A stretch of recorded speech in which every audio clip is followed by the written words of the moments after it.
Criança de 6 anos com diagnóstico de autismo, TDAH, com algumas alterações comportamentais, muita insônia, irritabilidade, agitação, fazendo uso de 3 medicações controladas sem melhora do quadro clínico, e a mãe procurou auxílio médico na linha funcional integrativa para tentar auxiliar o seu filho que não estava respondendo às medicações tradicionais.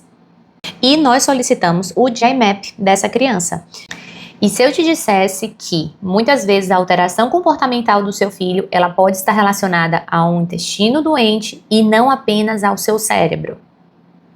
O GI-MAP, ele é um exame de metabolômica, onde nós fazemos uma avaliação minuciosa da microbiota intestinal e nós conseguimos entender o que pode estar ocorrendo dentro dessa microbiota que pode estar influenciando no comportamento dessa criança.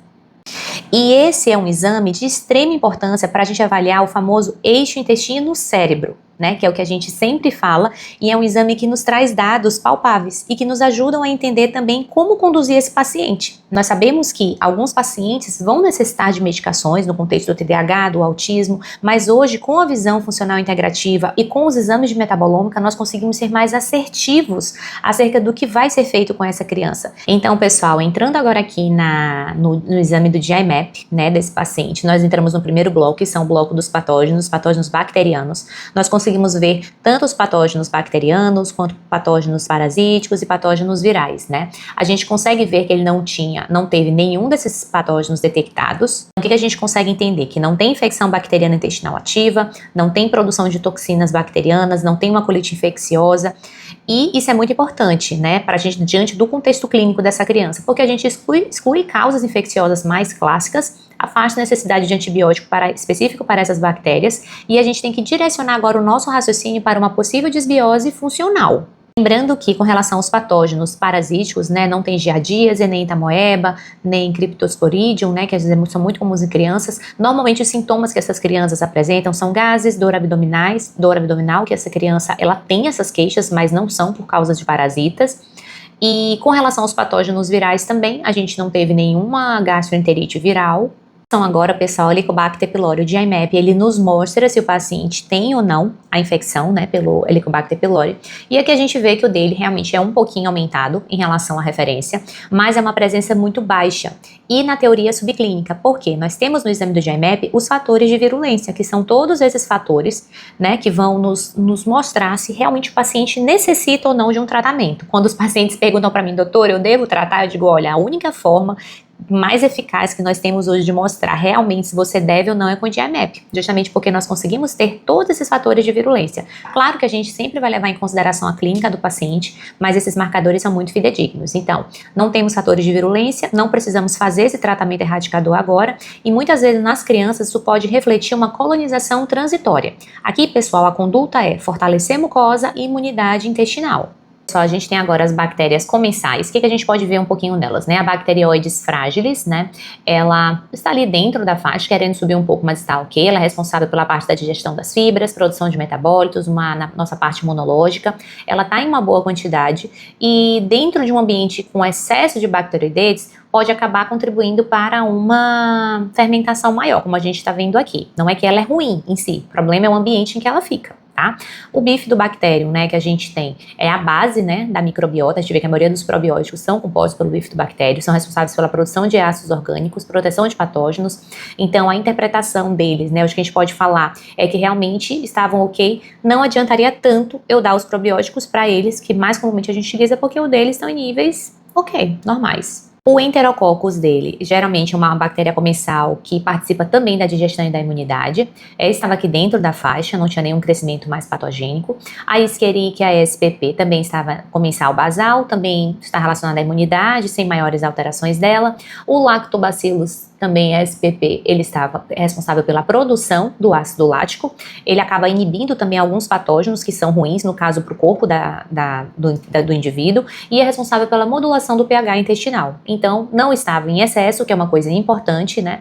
Porque se ele estivesse em excesso, às vezes isso poderia trazer uma piora para a saúde intestinal. E o fato dele estar normal explica porque a gente não tem uma inflamação ativa, né? Então tá um quadro que está ainda adequado. A Enterobacter ela pode se tornar oportunista, dependendo da quantidade em que ela esteja. Como ela está dentro da faixa, não temos tantos problemas. A Akkermansia mucinífila, ela é uma das bactérias mais importantes que nós temos, porque ela é responsável pela manutenção da integridade da barreira intestinal, pela manutenção da camada de muco, pela regulação metabólica. Então, ela está dentro do esperado, que pra gente é muito bom, tá? Então, é mais um sinal de um intestino saudável, aparentemente. Essa outra bactéria, ela é uma bactéria anti-inflamatória bem potente que nós temos e é responsável pela produção de butirato. Então, o butirato, ele é uma substância de extrema importância para o nosso corpo que ajuda a proteger contra a inflamação. Então, a gente vai ver mais lá na frente que a calprotectina desse paciente está normal. E isso aí realmente nos faz entender porque a Fecalibacterium dela também, desse paciente, está normal. A Rosebúria já veio um pouco aumentada, ela é uma bactéria forte produtora de butirato, ela depende de fibras fermentáveis, então na verdade aqui o problema não é falta de butirato, mas pode ser o excesso dele. Então em excesso a Rosebúria ela indica uma fermentação exagerada, uma produção excessiva de gases, uma sobrecarga metabólica e um paciente com muito desconforto intestinal. Aqui, pessoal, é como se a gente estivesse pensando, existem muitas bactérias boas, só que elas estão fermentando demais. Então fermentando demais vai trazer sintomas ainda mais numa criança tão pequena.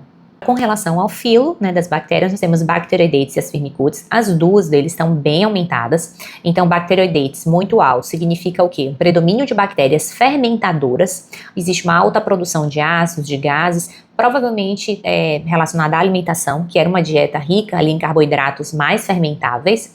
Firmicutes também muito alto, relacionado a uma massa bacteriana aumentada.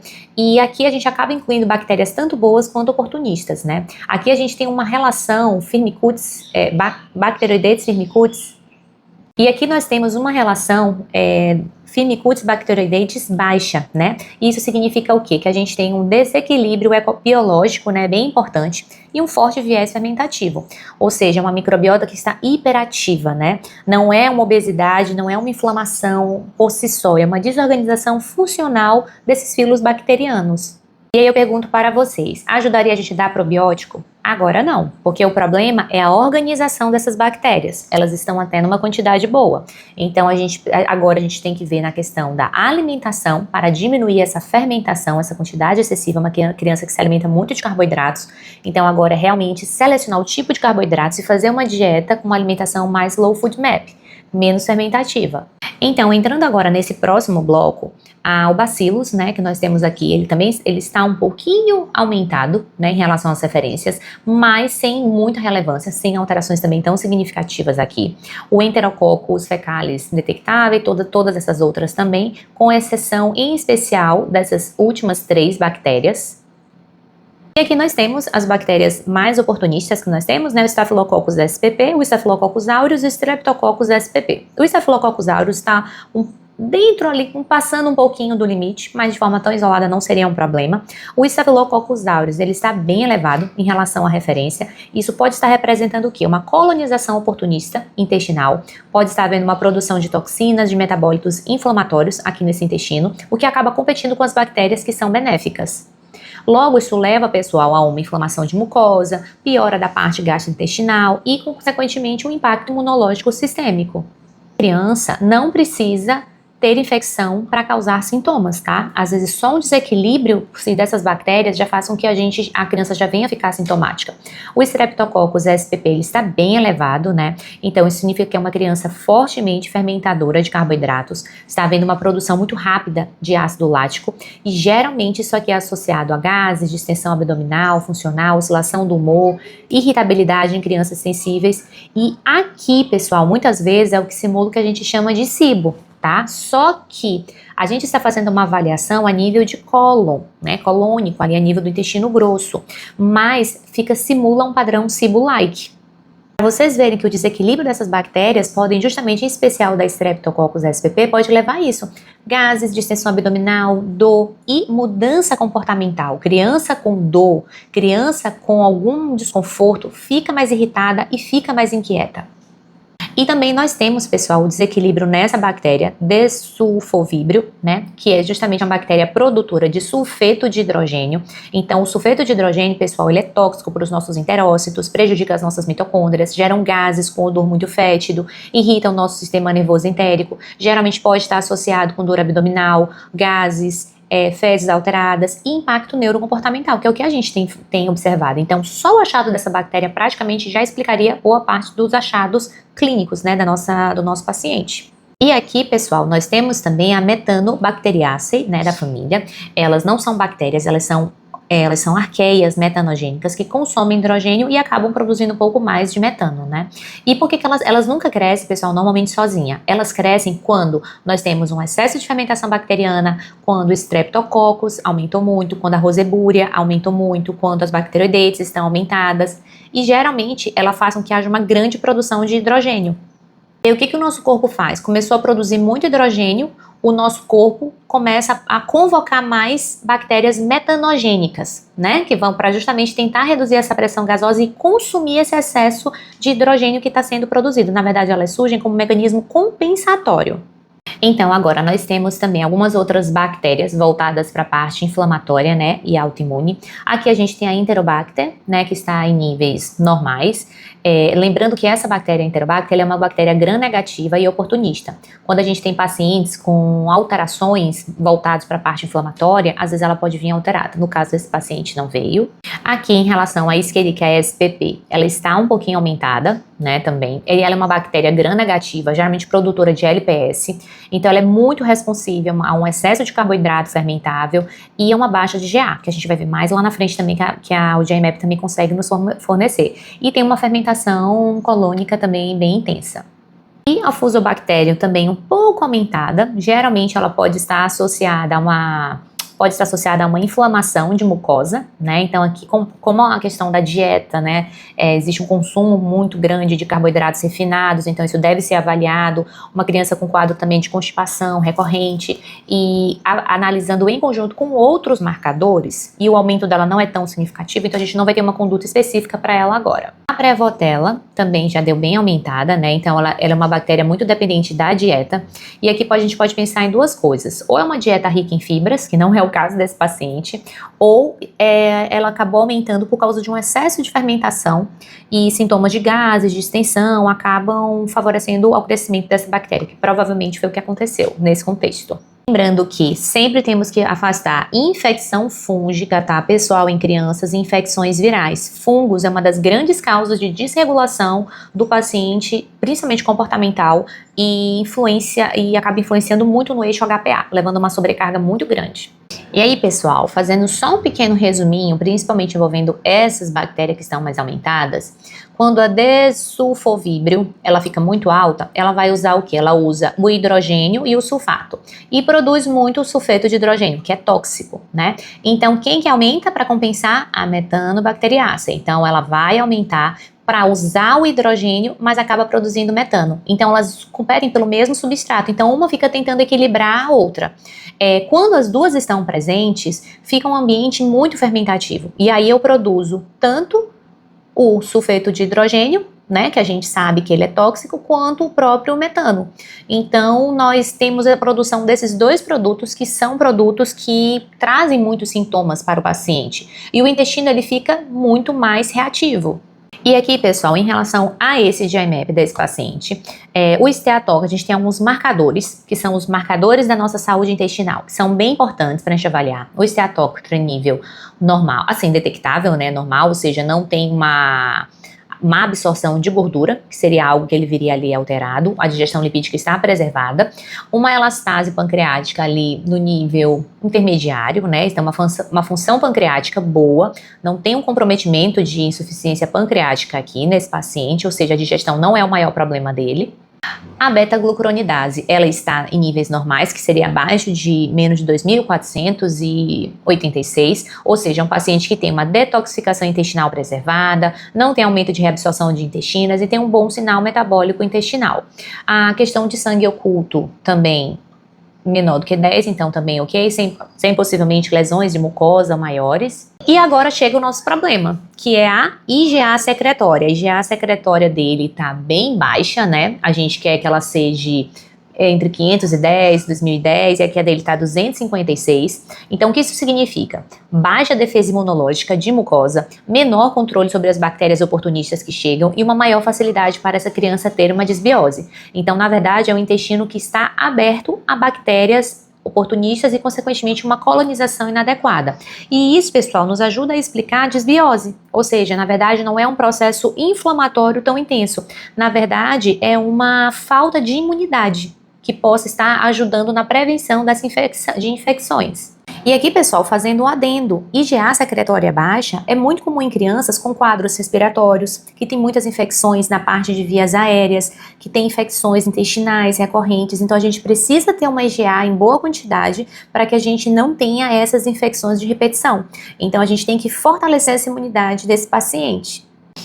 Aqui na IgA antigliadina também o normal está abaixo de 175, então estava ok, né? Isso aqui é relacionado a uma reação imunológica ao glúten, esse paciente não tinha um sinal de enteropatia por glúten.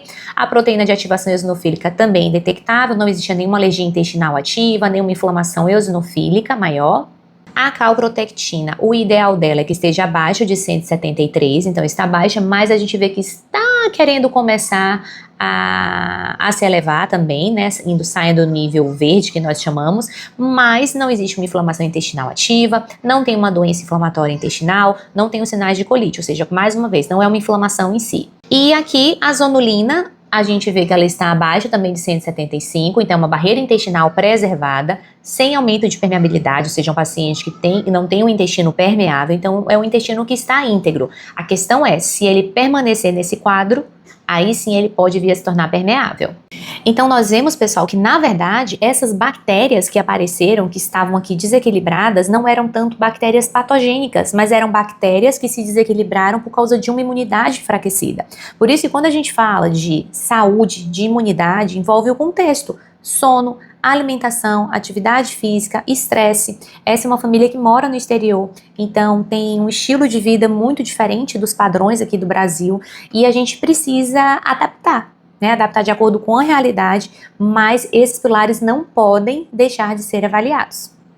Então, pessoal, o que nós vamos fazer com esse paciente? Modular a microbiota. E aqui eu tenho que andar junto com uma nutricionista, porque essa criança tem que ter uma dieta específica, não pode ser uma dieta muito fermentativa, então o ideal é uma dieta mais low FODMAP. Tenho que fortalecer a imunidade da mucosa com os suplementos específicos para esse paciente. Então, o que a gente pode estar fazendo então para esse paciente? Saccharomyces boulardii, posso estar fazendo também glutamina, zincocarnosina, colostro bovino, lactoferrina. Então, são algumas medidas que a gente pode ir fazendo de ativos para melhorar a imunidade dessa criança. Só que sempre lembrando, pessoal, nada disso vai funcionar se eu não corrigir a alimentação dessa criança. Então, quando a gente fala que intestino, eixo intestino, cérebro, metabólico é igual à sua alimentação, ao seu estilo de vida. Então, isso tudo precisa ser corrigido em conjunto. E aqui agora vai ter que ser uma dieta realmente mais low FODMAP, para tentar reduzir essa fermentação excessiva de bactérias. É importante a gente também agora evitar suplementos enxofrados, alimentos também mais ricos em enxofres, como o brócolis, o NAC agora não vai ser uma opção boa porque vai fermentar mais.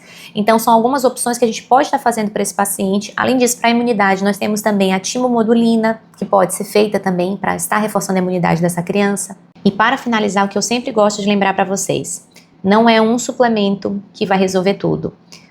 Fazer um tratamento intestinal não é um mês que tudo fica corrigido. Tudo depende do ambiente certo, do estímulo certo, pelo tempo certo, com a alimentação certa. Então, esse é um acompanhamento personalizado e preciso. E é o que realmente demanda um pouco de tempo para a gente ver os efeitos e fases, né? Etapas de tratamento. Essa é a primeira etapa. Vai vir depois a segunda, depois a terceira, para a gente reequilibrar o equilíbrio dessa microbiota. É isso que a metabolômica ela nos ajuda. Ela permite a gente enxergar o que está acontecendo por dentro de uma forma que os outros exames não conseguem mostrar. Quando nós falamos dos exames como o GI-MAP, ele é um exame muito específico para essa parte intestinal. Então nós conseguimos coletar informações, ver se o paciente tem ali um H. pylori, como é que está o equilíbrio da microbiota desse paciente, se há algum desequilíbrio entre os filos bacterianos, para que a gente consiga intervir de uma forma mais assertiva e personalizada.